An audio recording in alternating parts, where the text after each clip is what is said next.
अब ये भी कोई जरूरी नहीं है कि जो कमेटी रिपोर्ट देती है सरकार उसको मान ही लेती है कि फिटमेंट फैक्टर 1.92 होगा कि फिटमेंट फैक्टर 2.86 होगा। इसकी संभावना दूर दूर तक नजर नहीं आती है कि अप्रत्याशित वृद्धि हुई थी उस समय। ऐसा वृद्धि अब हमें उम्मीद नहीं लगता है कि होने वाली है। हेलो फ्रेंड्स, नमस्कार। यूट्यूब चैनल में आपका स्वागत है। जब से 8 पे कमीशन गठित होने की घोषणा हुई है तब से सोशल मीडिया पर बहुत सारे ऐसे वीडियो आ रहे हैं जिसमें मल्टीप्लिकेशन फैक्टर यानी कि फिटमेंट फैक्टर को लेकर के बहस छिड़ी हुई है कि फिटमेंट फैक्टर इतना होना चाहिए, फिटमेंट फैक्टर उतना होना चाहिए, इतना प्रतिशत सैलरी बढ़ेगी। ये तमाम मुद्दों पर बहुत सारे सोशल मीडिया पर, खास करके यूट्यूब पर और विभिन्न सोशल मीडिया पर भी ये खबरें आ रही है कि इस तरह का बढ़ेगा। लेकिन अगर मान लीजिए कि अभी तक फिटमेंट कमेटी का कोई रिपोर्ट आया नहीं, अभी फिटमेंट कमेटी गठित करने का आह्वान हुआ है, त्रिसदस्यीय फिटमेंट कमेटी के गठन होगा, गठन के बाद वो कमेटी अपनी रिपोर्ट देगी। रिपोर्ट के बाद अब ये भी कोई जरूरी नहीं है कि जो कमेटी रिपोर्ट देती है सरकार उसको मान ही लेती है, वह सरकार के विचार पर निर्भर करता है कि फिटमेंट कमेटी की रिपोर्ट को माने या उसमें अपने तरफ से भी संशोधन करे। तो एनीवे आने वाला समय बताएगा। लेकिन अभी फिलहाल में जो भी अनुमान के आधार पर सोशल मीडिया के माध्यम से, अखबारों के माध्यम से, इलेक्ट्रॉनिक मीडिया के माध्यम से जो न्यूज आ रहे हैं उसमें हमने भी 2 वीडियो डाल दिया है। एक फिटमेंट फैक्टर को लेकर के डाला था और एक पेंशन को लेकर, पेंशन फिक्सेशन को लेकर के हमने जो डाला था वीडियो, उसमें बहुत सारा कमेंट आया है लोगों का, बहुत सारा नेगेटिव कमेंट भी आया है। तो वो आपको बता देते हैं, इस वीडियो के माध्यम से क्लियर कर देते हैं कि वह जो कैलकुलेशन हमने बताया है उस व्यक्ति के लिए बताया है जो 7th पे कमीशन में रिटायर हो रहा है। ठीक है, अब जो बहुत पहले 20 साल 25 साल पहले से पेंशन ले रहा है उसके लिए बिना फिटमेंट फैक्टर का वो नहीं हो सकता है। पुराने जो लोग ऑलरेडी पेंशनर हैं, जो पहले से पेंशन यानी कि 6 पे कमीशन में, 5 पे कमीशन में पेंशन ले रहे हैं, उनका फिक्सेशन के लिए फिटमेंट फैक्टर आने के बाद ही तय होगा। और वह जो हमने बताया है कि वह 7th पे कमीशन में कोई व्यक्ति अगर रिटायर करता है तो उसका पेंशन का फिक्सेशन वो भी एक संभावित है। मतलब कि हम ये नहीं कर रहे हैं कि आप उसी को मान करके और अपना गणना शुरू कर दीजिए, नहीं, वह एक संभावित है। सोशल मीडिया के माध्यम से, अखबार के माध्यम से जो खबरें आ रही हैं उसी के आधार पर हमने बताया था। खैर, आज हम लोग चर्चा का विषय यह है कि फिटमेंट फैक्टर एक्चुअली में जो डिसाइड होता है वह किस आधार पर होता है, कैसे होता है। और फिटमेंट फैक्टर में 2 चीजें बहस हो रही है कि फिटमेंट फैक्टर 1.92 होगा कि फिटमेंट फैक्टर 2.86 होगा। यही 2 आंकड़ा पर ज्यादा बहस छिड़ी हुई है और सोशल मीडिया पर यह टिप डाला जा रहा है। तो हम लोग आज एक एग्जाम्पल के माध्यम से, जरूरी यह हो जाता है कि आखिर ये फिटमेंट फैक्टर जो बनता है वह कैसे बनता है, उसकी गणना कैसे होती है और 8वें पे कमीशन में ये फिटमेंट फैक्टर क्या हो सकता है, किसकी संभावना ज्यादा हो सकती है, इसको हम लोग जो पे कमीशन का हिस्ट्री है उस हिस्ट्री के साथ कंपेयर करके देखेंगे कि क्या संभावना बनती है। तो आइए आज हम लोग एक एग्जाम्पल लेते हैं। थोड़ा सा वीडियो लंबा हो सकता है क्योंकि कैलकुलेशन करके हम आपको समझाने का प्रयास करेंगे। तो आप वीडियो पर लगातार बने रहिए। हाँ, अगर आप चैनल पर नए हैं तो चैनल को सब्सक्राइब करिए, लाइक कीजिए और अधिक से अधिक लोगों को शेयर कर दीजिए कि जैसे जैसे 8वें पे कमीशन से अपडेट आते जाएगा हम जानकारी हासिल करके सरल भाषा में आपको समझाने का प्रयास करेंगे। तो आइए हम एक एग्जाम्पल लेते हैं, उस एग्जाम्पल के आधार पर ही हम आपको समझाने का प्रयास करते हैं कि एक्चुअल में फिटमेंट कमेटी का जो निर्धारण होता है वह कैसे होता है।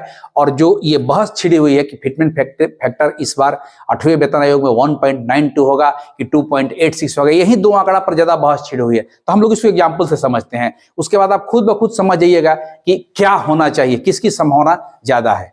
आइए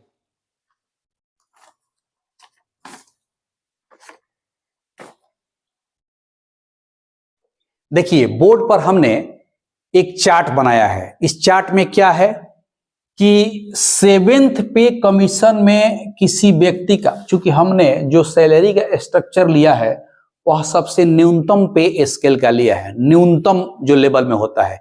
तो आप सबको पता है कि 7 CPC में जो 7वां वेतन आयोग का मैट्रिक्स बना था उसमें सबसे न्यूनतम वेतन था 18,000। चूंकि उसी को लेकर के कैलकुलेशन करेंगे, चूंकि हम लोग को परसेंटेज और फैक्टर की बात जाननी है, तो किसी एक स्केल को लेकर भी अगर हम परसेंटेज निकाल देते हैं तो कम से कम लेवल 1 से लेकर के और लेवल 9-10 माने क्लास B तक, क्लास 1 में थोड़ा सा डिफर करता है। तो मान लीजिए कि 7th पे कमीशन है, तो जैसा सबको मालूम है कि उसका बेसिक होता है 18,000 रुपया। अगर हम आज के डेट में 53% DA है और यह जनवरी 26 आते आते, मतलब कि 2 अभी डीए ड्यू है और 1 जनवरी में बढ़ेगा, तीनों मिला करके हम मान लेते हैं कि उस समय 63% डीए होगा। तो उस हिसाब से इस व्यक्ति का 63% डीए 11,340 बनता है और हाउस रेंट मिनिमम 10% मान लेते हैं, क्योंकि यही 3 चीज जो होता है गणना किया जाता है कैलकुलेशन में। तो यह 1800 रुपया हो गया, यानी कि टोटल उस व्यक्ति का सैलरी 7th पे कमीशन में यह 31,140 रुपया होगा। कहिया यह आपको 1 जनवरी 2026 में अगर 7th पे कमीशन से कैलकुलेशन कीजिएगा तब। अब वहीं 8 पे कमीशन में अब हमको आना है, क्योंकि 1/1/26 से 8 पे कमीशन में हमारे सैलरी का फिक्सेशन करना है। तो अब जो 2 बहस छिड़ी हुई है 1.92 फैक्टर का और 2.86 फैक्टर का, तो हम दोनों पर कैलकुलेशन किए हैं। अगर फैक्टर हम 1.92 लेते हैं तो यही बेसिक 18,000 में 1.92 से मल्टीप्लाई कर दिए 34,560 रुपया। डीए वहां पर शून्य हो जाता है। पहले भी हम बता चुके हैं कि जब कभी भी नया कोई पे कमीशन लागू होता है जिस तिथि को, उस तिथि को डीए शून्य कर दिया जाता है और पूर्व का ही डीए उसमें मर्ज होकर के बनता है। तो 34,560 रुपया ही हो गया। उसके बाद आपका हाउस रेंट जो 10% है तो बेसिक पर ही मिलता है 10%, तो 3456 रुपया आपका हो गया, यानी 3,456 रुपया बेसिक हो गया। ये टोटल मिलकर हो गया 38,016 रुपया। यानी कि यह स्ट्रक्चर 8वें वेतन आयोग में कब बना? जब हम फिटमेंट फैक्टर को लेते हैं 1.92। अब ठीक है, ये 2.86 की भी बात हो रही है, तो यहां पर भी देख लेते हैं कि बेसिक जो क्या बन जाएगा आपका कि 51,480 रुपया, डीए फिर वहां शून्य हो जाएगा और हाउस रेंट बन जाएगा आपका 5,148 रुपया। टोटल हो गया 56,628 रुपया। यानी कि अब यहां पर हम 2 संभावित फैक्टर के आधार पर हमने 8वें वेतन आयोग का स्ट्रक्चर क्या होगा एक न्यूनतम वेतन वाले का, वो हमने निकाल दिया कि इसका इसमें हम तुलना करेंगे, फिर इसका इसके साथ तुलना करेंगे कि कितना प्रतिशत की वृद्धि हो। क्योंकि सबसे इंपॉर्टेंट यही हो जाता है कि जो प्रतिशत वृद्धि होती है वही प्रतिशत वृद्धि जो है आपको संभावना व्यक्त करती है कि क्या हो सकता है। क्योंकि इसके बाद अब हम जो आपका पूरा पे कमीशन है, पहला से दूसरा, दूसरा से तीसरा, तीसरा से चौथा, चौथा से पांचवा, पांचवा से छठवां, छठवां से सातवां, ये पूरे का हिस्ट्री हम देखेंगे कि प्रत्येक पे कमीशन में कितना % का वृद्धि हुआ है सैलरी में, और उसी के आधार पर हम लोग आकलन कर लेंगे या संभावना व्यक्त करेंगे। आकलन तो नहीं कर सकते हैं, संभावना व्यक्त कर सकते हैं कि कौन सही हो सकता है जिसमें कि ये फिटमेंट फैक्टर बनेगा। तो देखिए, अब मान लीजिए कि इसका इसके साथ हम कंपेयर करते हैं कि कितना प्रतिशत सैलरी बढ़ा यहां पर। तो देखिए, अब यहां पर वृद्धि कितना हो गया आप देखिए, तो अगर वृद्धि निकालिएगा तो 38,016 में से 31,140 रुपया को माइनस कर लीजिए, 31,140। तो यह कितना बन गया, वृद्धि कितना बन गया? इसको ये बन गया 6,876। यानी कि यही वृद्धि हुआ आपके सैलरी में। तो इसको आप परसेंटेज में निकालिएगा, ये आपका लगभग आया 22%। अगर इस वृद्धि को आप प्रतिशत में कन्वर्ट कीजिएगा तब 22% आया। अब यही चीज यहां पर आया, माने कि अब इसका कंपैरिजन आप इसके साथ भी कीजिए, तो यहां पर माइनस कर दीजिए 31,140। तो कितना हो जाएगा?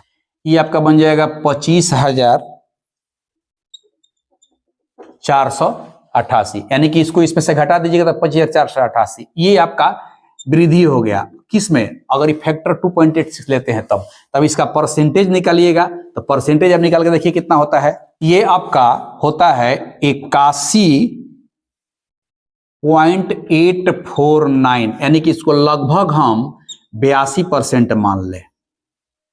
ठीक है, तो अब यहां पर आप तुलना कीजिए कि इसके साथ जब हम इसका कंपैरिजन करते हैं 1.92 का, तो सैलरी में एक्चुअल वृद्धि हुआ 6,876 रुपया और परसेंटेज वृद्धि हुआ 22%। इसके साथ जब इसका कंपैरिजन करते हैं तो सैलरी में वृद्धि हुआ 25,488 रुपया और परसेंटेज हो गया 82%। अब यहां पर हम लोग को जरूरी हो जाता है कि जितना पे कमीशन अब तक लागू हुआ उसका हिस्ट्री को खंगाले, उसके हिस्ट्री को देखे कि पर पे कमीशन में जो इंक्रीमेंट हो रहा है उसका परसेंटेज इंक्रीमेंट क्या है। तो आइए अब आपको एक हम हिस्ट्री बताते हैं ये कैलकुलेट करके यहाँ पर कि यहीं पर हम लिखते हैं उसका हिस्ट्री, ये कितना कितना कब कब कितना बढ़ा है।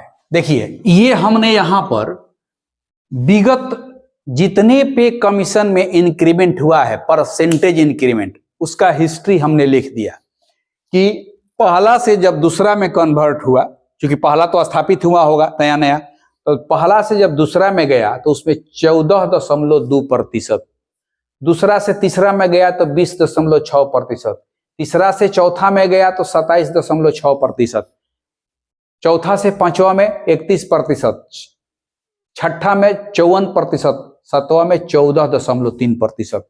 तो देखिए ये एक छठा में जो पे कमीशन में इंक्रीमेंट हुआ था वह एक अप्रत्याशित वृद्धि थी, यानी कि अगर ऊपर से लेकर नीचे तक देखिएगा ये सब लगभग में सेम है, लेकिन ये अप्रत्याशित है।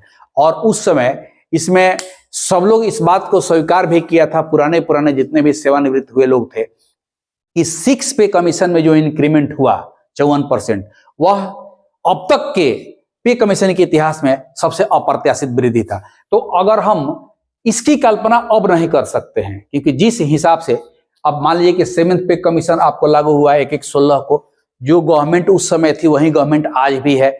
अब मान लीजिए कि अगर इन्हीं सब का हम आकलन करते हैं तो ऐसा लग रहा है कि यह 82% हो सकता है। इसकी संभावना दूर दूर तक नजर नहीं आती है कि इस गवर्नमेंट में या कोई भी अगर गवर्नमेंट है तो जो इंक्रीमेंट करती है वो एक जस्टिफाइड इंक्रीमेंट होता है। अगर हम इस सब का एवरेज भी ले लेते हैं इस 54% को छोड़कर, क्योंकि इस सब में यह अप्रत्याशित हो गया, तो ऊपर से लेके नीचे तक का अगर एवरेज भी लेते हैं इस सब का एवरेज, माने इसको हम छांट देते हैं क्योंकि यह अप्रत्याशित वृद्धि हुई थी उस समय। अगर हम 1, 2, 3, 4, 5 का एवरेज लेते हैं तो यह एवरेज कितना होगा, ये एवरेज लेते हैं तो होता है 21.5%। मतलब हम इसको छोड़ दिए हैं क्योंकि यह एक अप्रत्याशित वृद्धि है, ऊपर से नीचे तक देखने से ही पता चल रहा है। तो अब इसके आधार पर भी अगर हम लेते हैं तो निश्चित रूप से हमारा यह जस्टिफाइड लग रहा है, यह सही लग रहा है, इसकी संभावना ज्यादा है। तो इस तरह से अगर जो भी बहस छिड़ी हुई है 1.92 और 2.86 का, तो उसको ऐसे बहस मत कीजिए। आप एक एग्जाम्पल लीजिए, एग्जाम्पल लेकर के दोनों का फैक्टर सेट कीजिए, बेसिक तय कीजिए और पीछे का जो जितना पे कमीशन है उसका हिस्ट्री उठाइए।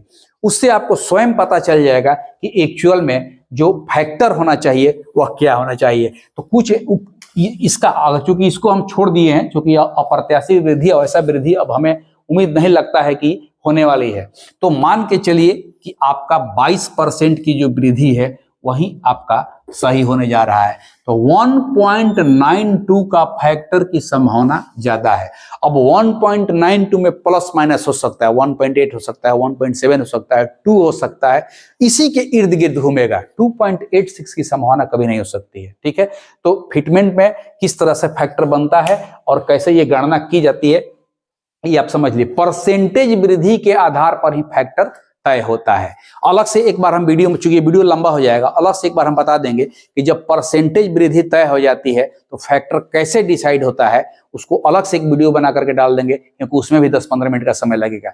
आज हम वीडियो बनाने का मेन मकसद यही था कि जो बहस छिड़ी हुई है सोशल मीडिया पर, खास करके यूट्यूब के माध्यम से, और आप जितने भी यूट्यूबर्स वीडियो देखते हैं, आप जितने भी आप दर्शक हैं, सभी यूट्यूबर का वीडियो देखते हैं, इवन यूट्यूबर भी यूट्यूबर का वीडियो देखता है और बहुत सारा कमेंट करता है, बहुत सारा क्वेश्चन करता है, बहुत सारा संभावनाएं व्यक्त करता है। उसके आधार पर हमने सोचा कि नहीं, एक एग्जैक्ट कैलकुलेशन करके देखा जाए कि क्या संभावना बन सकती है।